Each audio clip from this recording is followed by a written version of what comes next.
Olá pessoal, novamente professor Diego falando. Então vejam só, o sistema não admitiu um vídeo mais espaçado de 25 minutos, a gente vai fracionar. O primeiro vídeo teve 8 minutos, esse vai ser um pouco mais extenso, vai ter por volta de 16 minutos. Então a gente vai encerrar hoje a unidade que trata de competência, um tema bastante relevante. Então como a gente ia dizendo lá no final daquele áudio, o que acontece? O artigo 44 do Código de Processo Civil, ele conversa basicamente com a Constituição Federal, com todo o ordenamento jurídico. O que 44 diz em linhas gerais? Olha, a competência ela vai ser fixada pela Constituição Federal. Veja só, o juiz federal ele é competente para julgar causas em que a União tem interesse direto ou indireto. Está lá no artigo da Constituição Federal, 109 e 114, observem sempre esses artigos. O Código de Processo Civil, a gente vai ver agora que ele também determina regras específicas de competência e também tem a organização judiciária. Então, cada tribunal ele tem autonomia administrativa, financeira e patrimonial. A autonomia administrativa concede a cada tribunal criar varas especializadas para julgar determinados conflitos. Então, por exemplo, em São Paulo, tem varas especializadas para julgar conflitos de recuperação judicial e falência. O juiz só está ali para julgar aquele conflito, ele é especial, ele é especialista naquele conflito. Em segunda instância, a mesma coisa. Aqui no Tribunal de Justiça de São Paulo, a gente tem juízes que são competentes também para julgar questões específicas, por exemplo, direito ambiental. Então, tem uma Câmara de Direito Privado lá no Tribunal de Justiça de São Paulo que julga só conflitos relacionados ao direito ambiental, outros de direito empresarial, e assim sucessivamente. Ok? Então vamos lá, pessoal, só rememorando, conversando com a nossa aula passada, que foi a aula presencial, que foi há 2 semanas atrás.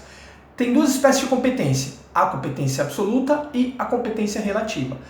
A competência absoluta, ela envolve então a matéria, a gente precisa definir, aqui tem um ente federal envolvido, a pessoa, o ente federal, ele participa, e também a questão da hierarquia, a função, que é aquela questão lá de prerrogativa de função.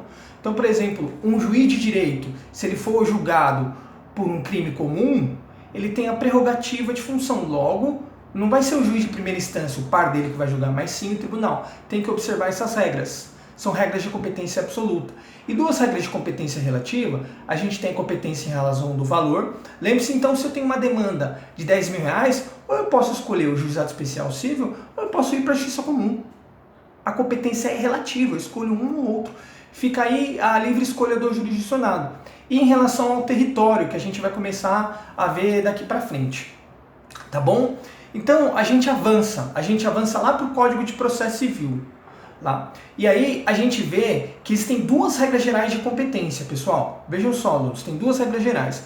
A primeira regra, ela define que sempre que a demanda ela envolver direito pessoal ou direito real sobre bens móveis, gravem aí, bens móveis, a competência aí vai ser o domicílio do réu. Essa é a primeira regra. Então vamos trabalhar primeiro nessa regra, que está lá no artigo 46 do Código de Processo Civil. Então vejam só, alunos, eu disse para vocês lá na primeira aula que o processo ele não é um fim em si mesmo. O que é isso? O processo civil, o processo penal, enfim, ele existe para subsidiar um direito material, para você entregar para o autor daquela ação, para o jurisdicionado, o bem da vida que ele almeja. Então, se ele almeja, por exemplo, uma obrigação de fazer que determinada pessoa cumpra um contrato, aquele é o bem da vida. Se ele almeja, por exemplo, ver reparado o seu dano material, o seu dano moral, aquele pedido indenizatório é o bem da vida. A primeira regra, então, diz o seguinte: sempre que eu tiver um direito pessoal, então somem aí, por exemplo, obrigação de fazer, ou sempre que envolver ali bens móveis, lembre-se que direito real é o direito das coisas. Coisa, rem vem do latim coisas. Então, sempre que tiver ali sobre bens móveis, o foro é o domicílio do réu. Vamos trabalhar nessa regra então. Vamos lá. Primeira regra que a gente precisa trabalhar. Primeira regra que a gente precisa trabalhar é o seguinte. Vamos supor que eu, Diego, moro em Osasco e aí eu vou entrar com uma ação contra o Facebook querendo que o Facebook me forneça dados cadastrais sobre determinado perfil que foi criado. Criaram um perfil falso e eu quero identificar quem está por trás daquela criação do perfil falso. Então eu estou movendo uma ação contra o Facebook de direito pessoal, obrigação de fazer. Estou falando o seguinte: Facebook, entregue os dados. Com base nessa regra do artigo 46, Eu tendo domicílio em São Paulo, desculpa, em Osasco, e o Facebook tendo domicílio em São Paulo, o domicílio competente aí é o domicílio do réu. Então eu tenho que demandar essa ação não no meu domicílio em Osasco, mas sim no domicílio do réu, que é em São Paulo. Eu tenho que mover então uma ação perto ali do domicílio, da comarca do réu, Facebook. Então, por exemplo, o Facebook tem domicílio na capital de São Paulo, então vai ser lá o Foro Central de São Paulo. A regra é essa, o domicílio do réu. Tá? Tem uma outra regra, e aí a gente pode fazer vários exercícios. Imaginem tudo que é direito pessoal, obrigação de fazer, que envolve dar, obrigação de não fazer. Vão trabalhando bastante aí. Peguem exemplos e trabalhem bastante essas regras do artigo 46. Eu vou passar também alguns artigos para vocês para tentar tornar mais claro essa questão. A outra regra que a gente tem está delineada no artigo 47 do Código de Processo Civil, que diz o seguinte: direito real sobre bens móveis é o local da coisa. O local da coisa. Então vamos lá, pessoal.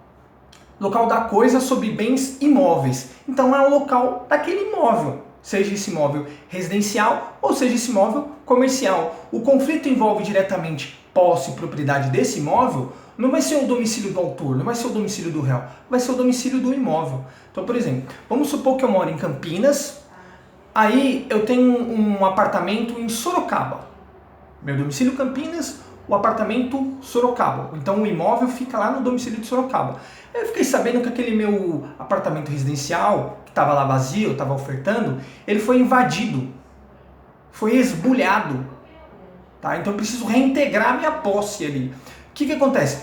Eu, morando em Campinas, não tenho que mover ação naquele domicílio. Eu tenho que obedecer a regra do 47. Então eu tenho que ir lá para Sorocaba, porque o meu imóvel está lá em Sorocaba. Tá? Então a disputa ali, o bem da vida almejado, ou seja, o objeto da ação é a reintegração de posse de um imóvel que está em Sorocaba, um imóvel que fica em Sorocaba, é o local da coisa, Sorocaba é o local da coisa. Com base no artigo 47, eu tenho que seguir essa regra. A regra é essa, então. Ah, professor, tem mais regras? Sim, tem inúmeras regras, por isso que eu quero que vocês leiam aí o artigo 47 seguintes. Na verdade, 46, 47 e seguintes. Tem várias regras, por exemplo, quando a gente fala de sucessão, direito sucessório, o foro do último domicílio do falecido é o competente, artigo 48.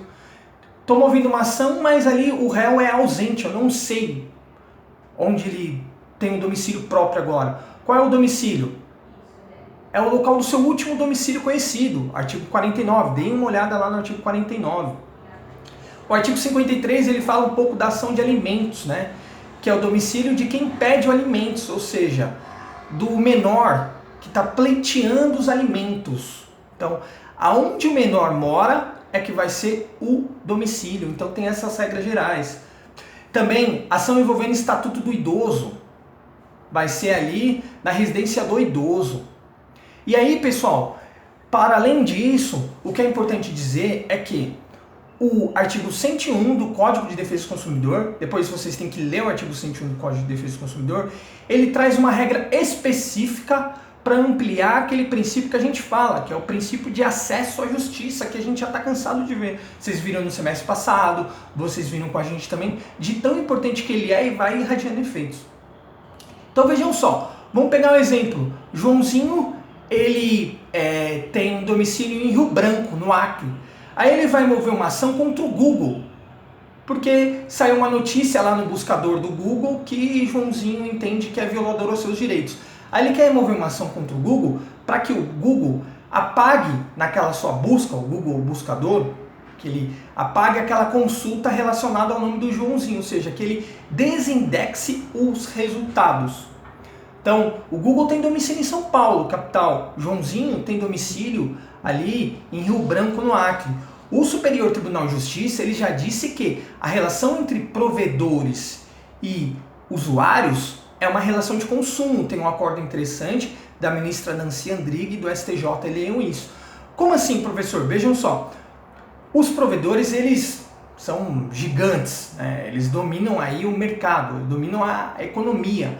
Então, hoje você tem um e-mail do Gmail, eu não pago o Google, mas na verdade eu não pago financeiramente, eu pago com os meus dados. Então o STJ ele falou assim, ó, aqui embora não tenha pagamento financeiro direto, como você troca o seu pagamento ali financeiro pelos seus dados pessoais, você fornece os seus dados pessoais, o que acontece é o seguinte, o que acontece é que há uma relação de consumo, só que a monetização ela não se dá pelo pagamento de dinheiro em espécie, ela se dá por dados. Então o que acontece? Nesse exemplo, Joãozinho lá teve um dano lá em Rio Branco, no Acre, ele mora em Rio Branco, no Acre, e aí ele teve um dano, e esse dano envolve ali uma tutela que ele vai buscar contra o Google que tem em São Paulo. Seria violador ao princípio do acesso à justiça exigir que, com base na regra geral, que está lá no artigo 46 do Código de Processo Civil, exigir que o Joãozinho movesse uma ação em São Paulo. Porque, eventualmente, imagine ser designado uma audiência, vai ficar extremamente oneroso ele sair de Rio Branco, do Acre, para ir até, basicamente, São Paulo. Então, vejam só, o artigo 101 do Código de Defesa do Consumidor, ele destaca que, envolvendo relação de consumo, o consumidor poderá, não é deverá, poderá, porque é uma opção do consumidor, mover essa ação em seu domicílio. Então, nesse caso específico, quebrando a regra geral, que é domicílio do réu, por se tratar de uma relação de consumo, Joãozinho pode mover essa ação na comarca de Rio Branco. Por quê? Porque ali está o seu domicílio. O legislador infraconstitucional especializado em defesa do consumidor, a gente tem que lembrar que o CDC é uma lei específica, trata ali da proteção do consumidor, ele trouxe uma regra especial, ampliando o acesso à justiça para o consumidor. Então vocês têm que observar esses artigos. 46 e 47 é a regra geral. Depois, o artigo 48 e seguintes trata regras específicas. É importante sempre a gente ver também ali o Código de Defesa do Consumidor. Outro exemplo. Maria mora em Jericoacoara, no Ceará, lugar paradisíaco.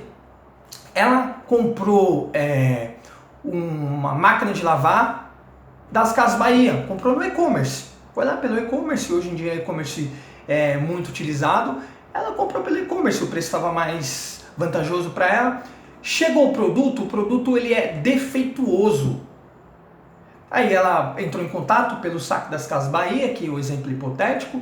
As Casas Bahia não resolveu o problema administrativo, ela vai entrar com uma ação indenizatória. Ela quer ver reparado aquele dano, né? Ela quer ver de novo o valor que ela pagou restabelecido, porque aquele produto que ela comprou é impróprio para o uso, ela não conseguiu uma solução administrativa. Então ela mora lá em Jericoacoara. Por sua vez, as Casas Bahia, ela tem domicílio em São Paulo. Seria também extremamente oneroso e violador do princípio de acesso à justiça que exigíssemos que a autora dessa ação, que mora lá em Jericoacoara, buscasse a tutela, a comarca, o acesso à justiça de São Paulo. É muito longe, horas e horas e horas de distância, quilômetros e quilômetros de distância. Isso violaria o princípio do acesso à justiça. Então, como essa questão é uma relação de consumo, uma relação consumerista, ela pode buscar a tutela dos seus direitos na comarca de Jericoacoara. Ela mora lá. Tá? Então, são essas regras gerais. A gente vai fazer exercícios. Eu vou lançar para vocês aqui alguns exercícios nas próximas aulas, e aí a gente vai trabalhando da melhor forma possível. Então a gente tem que ler o código seco. Eu vou passar aqui também para vocês no chat algumas recomendações, eu vou ficar disponível, a gente vai trabalhando da melhor forma possível. Tudo bem? Muito obrigado!